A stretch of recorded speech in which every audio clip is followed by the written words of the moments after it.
मैं जिस क्षेत्र से बिलोंग करता हूं वहां पे सरकारी नौकरी ही सब कुछ माना जाता है और 2013 में मैंने वापस से प्रिपरेशन स्टार्ट करने का डिसीजन लिया। उस साल मैंने 11 गवर्नमेंट जॉब्स में फाइनल सिलेक्शन लिया और यहाँ पे मैंने एक रिस्क ली और उस पोस्ट को मैंने ज्वाइन नहीं किया। सब ने मुझे बोल दिया कि ये लड़का तो पागल हो चुका है। एक वेल सेटल्ड लाइफ को छोड़कर एक ऐसे सपने को फॉलो करना जिसका भी भविष्य दूर दूर तक नहीं दिख रहा है, ये काफी एक बड़ा और काफी एक टफ डिसीजन था। तो मेरे पास उस समय दो ऑप्शन थे, या तो मैं अपनी लाइफ सेट कर लूं या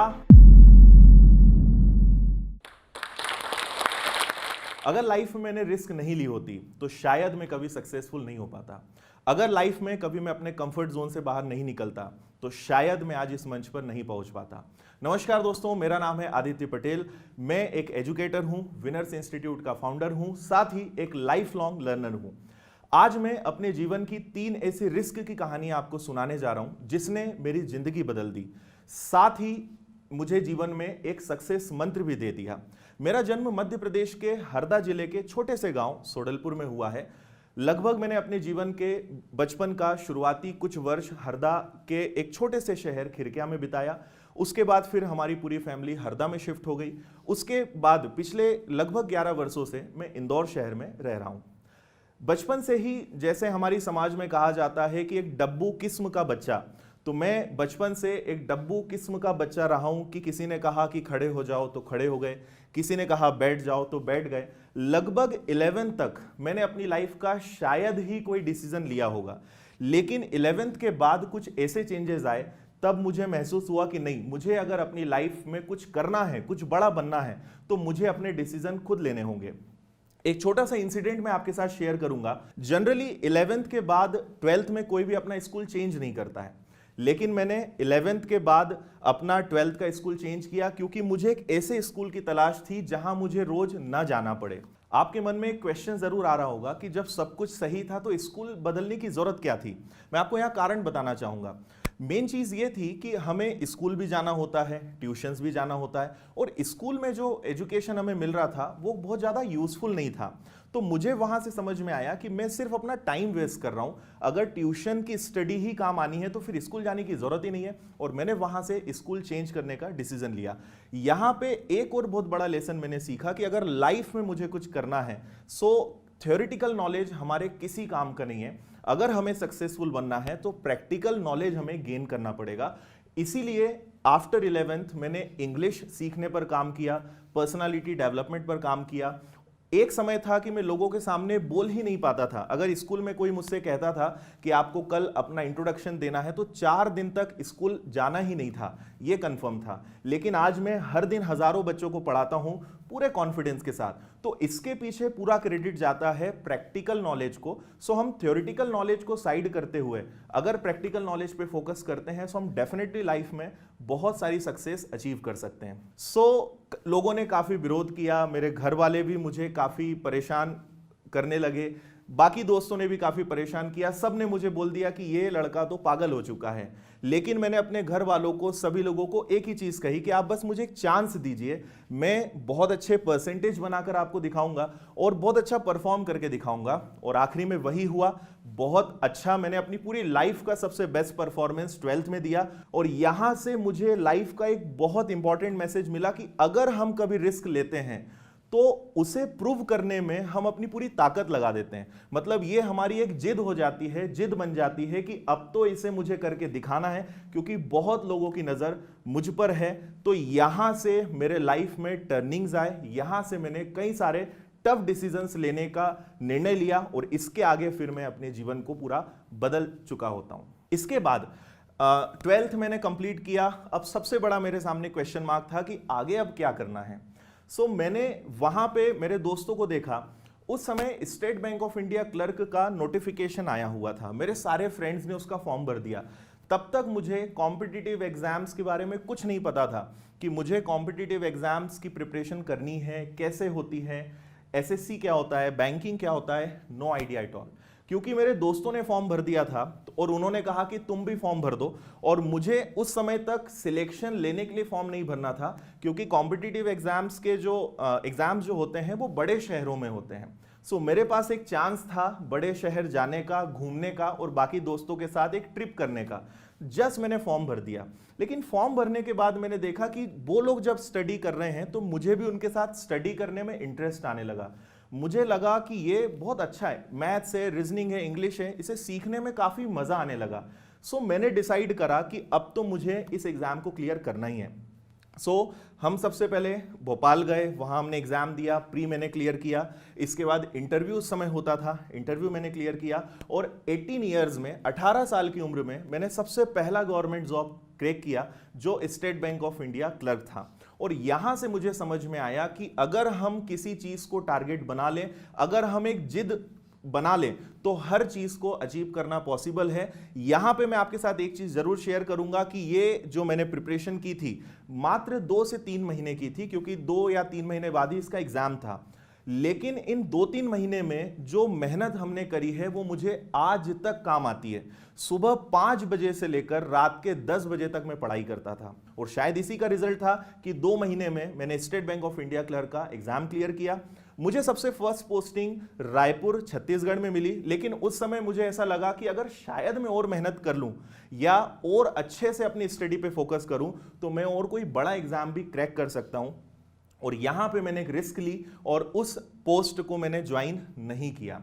उसके बाद अपने टीचिंग प्रोफेशन को कंटिन्यू करने का मैंने प्लान किया। मुझे तब तक पढ़ाने में काफी मजा आने लगा था।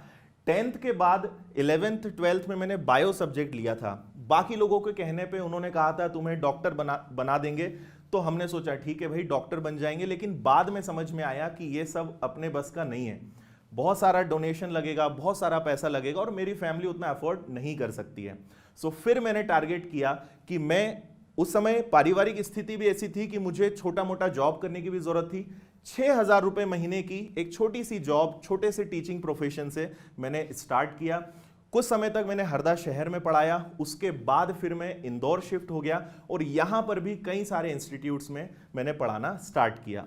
तो यहां मुझे एक लेसन मिलता है कि अगर हम थोड़ा बड़ा सोचते हैं, अगर कुछ बड़ा प्लान करते हैं तो आपके रास्ते अपने आप खुलते जाते हैं। दोस्तों 2013 में इंदौर शहर में पहुंच चुका था। हरदा से मैंने अपना ग्रेजुएशन कंप्लीट किया। इसके बाद इंदौर शहर में अलग अलग इंस्टीट्यूट्स में मैंने पढ़ाना स्टार्ट किया।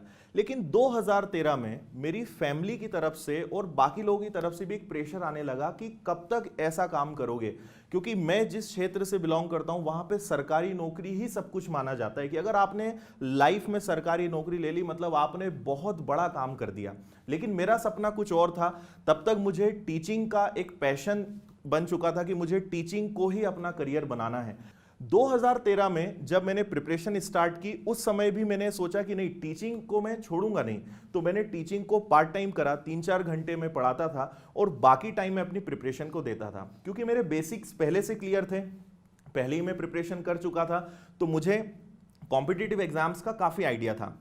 हार्डली मुझे 2 से 3 महीने मिले थे। मैंने उसमें प्रैक्टिस करी, प्रीवियस पेपर्स लगाए, अलग अलग एग्जाम्स के टेस्ट लगाए और उस समय के बाद लाइन से, मतलब ये कहना चाहिए कि 2013 में बहुत सारी वैकेंसीज निकली, बहुत सारे एग्जाम्स देने का मौका मुझे मिला। मैंने LIC AAO का एग्जाम दिया, इसके बाद SBI PO का एग्जाम दिया, नेशनल हाउसिंग बैंक का एग्जाम दिया, SSC CGL, देना bank specialist officer, SEBI grade officer, line से सभी एग्जाम्स के प्री में देता चला गया। फिर एक समय ऐसा आया कि सभी के लाइन से रिजल्ट्स आते गए, फिर सभी के मेन, सभी के इंटरव्यू, और अंत में यह हुआ कि उस साल मैंने 11 गवर्नमेंट जॉब्स में फाइनल सिलेक्शन लिया। 11 एग्जाम्स में मैंने फाइनल सिलेक्शन वहां पे लेकर दिखाया। और इसके बाद ये सबसे बड़ी मेरे पास समस्या थी कि अब इसमें से ज्वाइन किसे करना है। तो यहां पर एक बहुत बड़ा कंफ्यूजन क्रिएट हो गया। फिर मैंने अपने दोस्तों की यहां पे सलाह ली, दोस्तों से मैंने यहां पर पूछा कि क्या करना चाहिए। तो उन्होंने कहा कि अगर इतने सारे ऑप्शंस आपके पास हैं तो आप LIC AAO को चूज करो। और 2013 के एंड में मैंने LIC AAO सिलेक्ट किया, LIC AAO को ज्वाइन किया। 7 नवंबर 2013 को LIC की मेरी ज्वाइनिंग थी। फर्स्ट डे था हमारा, ट्रेनिंग प्रोग्राम का फर्स्ट डे था। 9 मंथ्स हमारी ट्रेनिंग चली, जो अलग अलग लोकेशंस में थी, मुंबई में, सूरत में, पुणे में। फर्स्ट डे LIC के चेयरमैन, LIC के अलग अलग MDs और बहुत ही अच्छे अच्छे ऑफिसर्स ने हमें इंट्रोडक्शन दिया, पूरी उनकी लाइफ की स्टोरी बताई, सब ने अपने बारे में बताया। सभी बच्चे काफी एक्साइटेड थे, लेकिन मैं शाम तक काफी पता नहीं ऐसा क्या मुझे उस दिन हुआ कि मैं काफी नर्वस फील करने लगा, मैं काफी उदास हो गया उस दिन। और मुझे मन ही मन लगने लगा कि शायद मैं गलत कर रहा हूं, शायद मैं गवर्नमेंट जॉब करूंगा तो मेरे लिए तो ये बहुत अच्छा है, नो डाउट, लेकिन मैं इससे भी बेहतर कुछ कर सकता हूं, क्योंकि जो 25-30 साल में सभी लोगों ने यहां पर करके दिखाया है, अगर मैं अपने लेवल पर अपने टीचिंग प्रोफेशन को आगे बढ़ाता हूं तो शायद मैं कुछ और कर सकता हूं। और एक ही चीज उस दिन दिमाग में आई कि अगर मैं इस जॉब को कंटिन्यू करूंगा तो मेरी लाइफ तो सेट है, जो सब कुछ मुझे चाहिए वो मुझे इस जॉब से मिल जाएगा। लेकिन मैंने इतने सिलेक्शंस लिए, मैंने इतना संघर्ष किया, बहुत सारी मेहनत करी, ये सब वेस्ट हो जाएगा अगर मैं इन्हें स्टूडेंट तक नहीं पहुंचा पाऊंगा, तो इस सब का कोई मतलब नहीं है। तो मेरे पास उस समय दो ऑप्शन थे, या तो मैं अपनी लाइफ सेट कर लूं, या मेरा जो एक्सपीरियंस है, मेरा जो संघर्ष है, उससे मैं बाकी लोगों की लाइफ बना दूं। लेकिन उस समय स्थिति ऐसी थी कि मैं जॉब छोड़ नहीं सकता था, लेकिन ये मैंने फर्स्ट डे डिसाइड कर लिया था कि मैं इस जॉब को छोड़ने वाला हूं और वापस मैं वहीं पहुंचूंगा जहां मैंने टीचिंग को छोड़ा था। इसके बाद ज्वाइनिंग का दिन आता है। फर्स्ट मुझे जो ज्वाइनिंग मिली थी वो छत्तीसगढ़ का एक जिला था कांकेर, जो थोड़ा नक्सली एरिया भी है। मैंने अपनी लाइफ में पहली बार इस जगह का नाम सुना था, सब लोगों ने काफी डराया कि ये बहुत खतरनाक जगह है और बहुत सारी बातें की, लेकिन ऑप्शन नहीं था। वहां पे फिर कुछ मेरे साथ इंटरेस्टिंग होता है। 1 या 2 महीने जॉब करने के बाद मेरे दिमाग में आता है कि मैं क्यों ना यहीं से पढ़ाना शुरू कर दूं। मैंने एक छोटा सा किराए का वहां पे घर लिया था, उसमें एक छोटा सा हार्डली 100 स्क्वायर फीट का एक हॉल था। मैंने अपने एक सर से रिक्वेस्ट करी तो उन्होंने बेंच टेबल अरेंज करवा दिए, एक वाइट बोर्ड मैंने वहां पर खरीदा और यहां से मेरी टीचिंग की जर्नी जो है शुरुआत इसकी हो जाती है। उन्हीं सर ने एक स्टूडेंट को मेरे पास भेजा और मैं काफी खुश था कि चलो एक स्टूडेंट तो मिला जिसे मैं पढ़ा सकता हूं।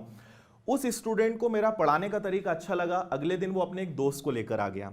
उन दोनों को इतना अच्छा लगा कि अगले दिन वो 2 और दोस्तों को ले आए और इस प्रकार 3 दिन में 4 बच्चे मेरे पास आ गए जिन्हें मुझे पढ़ाने का मौका मिला। और आप विश्वास करिए, मेरी खुशी का कोई ठिकाना नहीं था, क्योंकि मेरे लिए उस समय 4 स्टूडेंट उस छोटी सी जगह में भी बहुत मायने रखते थे। उन्हें मैं पढ़ाता चला गया। एक समय ऐसा भी आया कि जो मेरा छोटा सा 100 स्क्वायर फीट का हॉल था, कमरा था, वो छोटा पड़ने लगा। तो मैंने एक अलग से जगह ली और वहां पे बच्चे लगातार बढ़ते चले गए। अब मैं मन ही मन मेंटली पूरा प्रिपेयर हो चुका था कि शायद मैं 6 महीने या 8 महीने बाद ये जॉब छोड़ दूंगा, लेकिन शायद ऊपर वाले को कुछ और मंजूर था। एक दिन मेरे जो LIC के ब्रांच मैनेजर थे उन्होंने बुलाया और उन्होंने मेरे सामने अचानक से 2 चॉइस रख दी कि आदित्य, आपको 2 चीजें, 2 में से एक चीज चुनना है, या तो आप अपने LIC AAO जॉब को कंटिन्यू कर लो या फिर आप अपनी कोचिंग को कंटिन्यू कर लो। ऑब्वियसली मेरी जगह कोई भी होता तो उसके लिए काफी एक बड़ा डिसीजन यहां पे लेना था, क्योंकि 70-80 हजार रुपए वाली गवर्नमेंट जॉब छोड़ना, और वो भी इस तरीके से एक प्रेशर के माध्यम से, कई लोगों ने, ऑफिस के लोगों ने प्रेशर बनाने की कोशिश करी ताकि इंस्टीट्यूट किसी भी तरह बंद हो जाए। लेकिन जैसा मैंने कहा कि ऊपर वाले को मंजूर कुछ और था, मैं 6 महीने बाद छोड़ने वाला था, वो चीज़ 6 महीने पहले हो गई।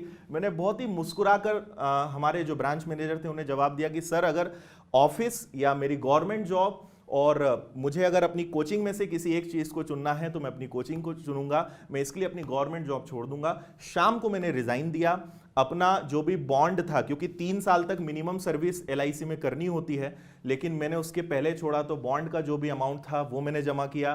3 मंथ्स का सर्विस पीरियड वहां पे मैंने करा। इसके बाद फाइनली मैंने LIC AAO छोड़ दिया, जो मेरी लाइफ की एक सबसे बड़ी रिस्क थी। मन ही मन खुद पर भरोसा तो था कि मैं कुछ कर लूंगा, शायद बहुत अच्छा मैं कुछ कर लूंगा, लेकिन एक वेल सेटल्ड लाइफ को छोड़कर एक ऐसे सपने को फॉलो करना जिसका भी भविष्य दूर दूर तक नहीं दिख रहा है, ये काफी एक बड़ा और काफी एक टफ डिसीजन था। लेकिन जैसा मैंने कहा कि मैं 11th में ही सीख चुका था कि जब जब मैंने रिस्क ली है तब तब मुझे कुछ ज्यादा ही मिला है, और मुझे हमेशा जो मैंने सोचा है वो मुझे जरूर मिला है। तो रिस्क लेने के लिए तो मैं हमेशा तैयार था। 2017 में मैं इंदौर आया। यहां पर मैंने एक जगह देखी जहां पे मैंने, और इंदौर में आने का जो मेरा लक्ष्य था वो ये था कि मुझे छोटे मोटे लेवल पे इंस्टीट्यूट स्टार्ट नहीं करना है, क्योंकि तब तक LIC की जॉब से और बाकी चीजों से मैंने इतनी सेविंग्स कर ली थी कि मैं एक बहुत अच्छे लेवल का इंस्टीट्यूट इंदौर जैसे शहर में खड़ा कर सकता हूं। और यहां पे मैंने पिछले 5 या 6 सालों में जितनी भी मेरी सेविंग्स थी, जितना भी पैसा मैंने कमाया था, लगभग 10 से 15 लाख रुपए, मैंने पूरा पैसा अपने सपने के लिए दांव पर लगा दिया। ये मेरी लाइफ की एक बहुत बड़ी रिस्क थी। जितना पैसा मेरे पास था उसमें से मैंने कुछ ही पैसा बचाया ताकि मैं आने वाले 2-4 महीने थोड़ा बहुत सरवाइव कर सकूं। उसके अलावा जितना हो सकता था मैंने पूरा पैसा अपने सपने के लिए लगा दिया। फाइनली वो दिन आया जो मेरा एक्चुअल सपना था। इंदौर में पहला दिन, पहली क्लास। सुबह 8 बजे हमने अनाउंस किया था कि 8 बजे से हमारी क्लासेस स्टार्ट होंगी। 8 बजे एक भी बच्चा नहीं आया। 8:05 पर एक भी बच्चा नहीं आया। 8:15 हो गया, 8:30 हो गया, फाइनली एक भी बच्चा नहीं आया। सभी लोग एकदम उदास हो गए, बहुत नर्वस फील करने लगे। मैं खुद उस समय काफी अपसेट हो चुका था कि इतना हमने सब कुछ करा लेकिन एक बच्चा भी नहीं आया। बहुत बुरा लगा उस दिन। लेकिन 9 बजे 3 बच्चे दौड़ते दौड़ते आए और 9 बजे फाइनली मेरी पहली क्लास स्टार्ट हुई और मैं फिर इस बात पे खुश था कि मुझे 3 बच्चे वापस से मिल गए हैं। उस दिन मैंने उन्हें 1 घंटे पढ़ाया। उन बच्चों का फीडबैक था कि सर, इस तरीके का ट्रिकी लॉजिकल मैथ्स हमने कभी नहीं पढ़ा और इंदौर में किसी ने ऐसा हमें नहीं पढ़ाया है। अगले दिन उनके कारण 10 बच्चे हो गए, उसके तीसरे दिन ही 20 बच्चे हो गए और फिर लगातार बच्चों की संख्या बढ़ती गई। बोलते हैं ना कि हम चलते गए और कारवा बनता गया। इस तरीके से चीजें वहां पे बढ़ती चली गई। बहुत सारे हजारों बच्चों को हमने पढ़ाया, बहुत सारे बच्चों के साथ मेहनत करी, सभी बच्चों ने गवर्नमेंट जॉब ली। इसके बाद फिर कहीं ना कहीं बच्चों ने कहा कि सर आपको YouTube पर भी शुरू करना चाहिए, YouTube पर भी आपको आना चाहिए। तो तब तक विनर्स इंस्टीट्यूट या मेरा जो कोचिंग इंस्टीट्यूट था, बहुत ज्यादा बड़ा रूप उस समय नहीं था। मेरे पास कोई एडिटर नहीं था। तो आप विश्वास नहीं करेंगे, लगभग जब मैंने इंस्टीट्यूट स्टार्ट किया, कैमरा भी मैं ही सेट करता था, शूट भी मैं ही करता था, एडिटिंग भी मैं ही करता था, अपलोड भी मैं ही करता था। मेरे पास कोई हैंड नहीं था, ना उस समय मैं इतना कैपेबल था कि मैं किसी को हायर कर सकूं। लगभग शुरुआत के 100 वीडियोस और 2 लाख सब्सक्राइबर्स होने तक पूरा काम यूट्यूब का मैं ही संभालता था।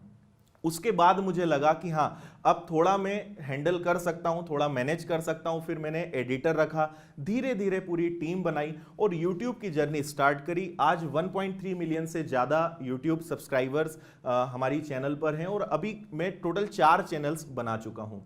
इसी के साथ दोस्तों, ये 3 रिस्क की कहानियां जो मैंने आपको सुनाई, जहां एक छोटे से गांव, एक छोटे से शहर से आज एक हमने एडटेक कंपनी तक पहुंचने का सफर तय किया। बहुत सारी चीजें, बहुत सारी समस्याएं, बहुत सारे फेलर्स इस सब के बीच में आए। एक इंपॉर्टेंट मैसेज मैं आपको यहां पे सबसे पहले तो ये देना चाहूंगा कि कभी भी आप कुछ भी करने के बारे में सोचते हैं तो उसके नेगेटिव एस्पेक्ट्स को कभी मत देखिए। मतलब कभी ये मत सोचिए कि अगर मैं हार गया या अगर मुझे ये चीज नहीं अचीव हुई तो मेरा क्या होगा। जैसे मैंने आपको मेरी पूरी स्टोरी सुनाई, सबसे ज्यादा क्रेडिट अगर मैं किसी चीज को देता हूं तो वो है रिस्क कैपेसिटी का। आप जितना रिस्क लेंगे, आप जितना अपने कंफर्ट जोन से बाहर निकलेंगे, आपके सक्सेस के चांस उतने ज्यादा बढ़ते हैं।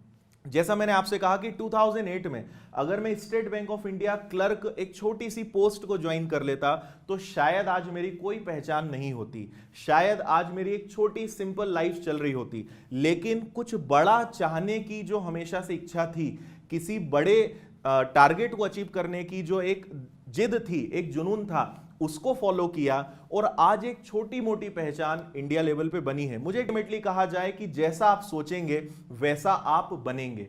तो अगर आप रिस्क लेते हैं, अगर आप अपने कंफर्ट जोन से बाहर निकलते हैं तो आप लाइफ में वो जरूर हासिल करेंगे जो आप चाहते हैं। क्योंकि हम लोगों की एक सबसे बड़ी प्रॉब्लम यह है कि हम चाहते हैं कि लाइफ में बहुत सक्सेस हमें मिले, बहुत पैसा हम कमाएं, लेकिन हम रिस्क लेना नहीं चाहते। हम हमेशा सेफ रहकर खेलना चाहते हैं, हम हमेशा दूसरों पर डिपेंड रहकर कोई भी डिसीजन लेते हैं। लेकिन याद रखिए, अगर लाइफ में बड़ा हासिल कुछ करना है तो आपको अपनी लाइफ की रिस्पॉन्सिबिलिटी खुद लेनी होगी, आपको अपनी लाइफ के टफ डिसीजंस खुद लेने होंगे। आप किसी पे डिपेंड नहीं रह सकते। मैं बाहर निकलिए, अपनी जिम्मेदारी खुद उठाइए, रिस्क लीजिए, कंफर्ट जोन से बाहर निकलिए और सबसे पहले बड़ा सोचिए, क्योंकि हर चीज की शुरुआत सोचने से होती है। आसपास के लोगों को मत फॉलो करिए कि इसने ऐसा करा है तो मैं भी यही करूंगा, या इसने ऐसा किया था तो वहां पहुंच गया। सबके अंदर अपनी कुछ क्वालिटीज हैं, आप अपनी क्वालिटीज को पहचानिए, आप अपने आप को जानिए कि आप क्या अच्छा कर सकते हैं, और आप एक बार बस कदम बढ़ाइए। दोस्तों, जैसा मैंने आपके साथ शेयर किया, 3 रिस्क जिनके दम पर मैंने लाइफ में सक्सेस हासिल की और बहुत सारी चीजें मैंने हासिल की, इन सब में हमारी स्किल्स और हमारी पर्सनालिटी डेवलपमेंट का भी बहुत रोल है। जैसा मैंने शेयर किया, 11th के बाद मुझे रियलाइज हुआ कि एक्चुअल में प्रैक्टिकल नॉलेज की जरूरत बहुत ज्यादा होती है। इंग्लिश आपको बहुत अच्छे से बोलते आनी चाहिए, आपकी पर्सनालिटी काफी अच्छी होनी चाहिए। उस समय मुझे इन चीजों के बारे में कोई बता नहीं पाया, ना किसी ने मुझे गाइड किया, कोई प्लेटफॉर्म ऐसा अवेलेबल नहीं था। लेकिन आज चीजें काफी बदल चुकी हैं। आज बहुत सारे ऐसे प्लेटफॉर्म्स हैं जहां पे आप ये चीजें सीख सकते हैं। उसी में से एक है जोश स्किल्स ऐप। इस प्लेटफॉर्म पर आप स्पोकन इंग्लिश हो, पर्सनालिटी डेवलपमेंट हो, फाइनेंस हो, बहुत सारी ऐसी कैटेगरीज हैं जो आपकी डे टू डे लाइफ में काम आती है, जिनसे आप अपनी स्किल्स, अपनी पर्सनालिटी को और बेहतर कर सकते हैं, और उससे आप अपनी लाइफ में अच्छी सक्सेस, बड़ी सक्सेस हासिल कर सकते हैं। इस वीडियो के बारे में अपनी राय नीचे कमेंट सेक्शन में हमें बताएं और अपने दोस्तों के साथ ये वीडियो शेयर करना ना भूलें।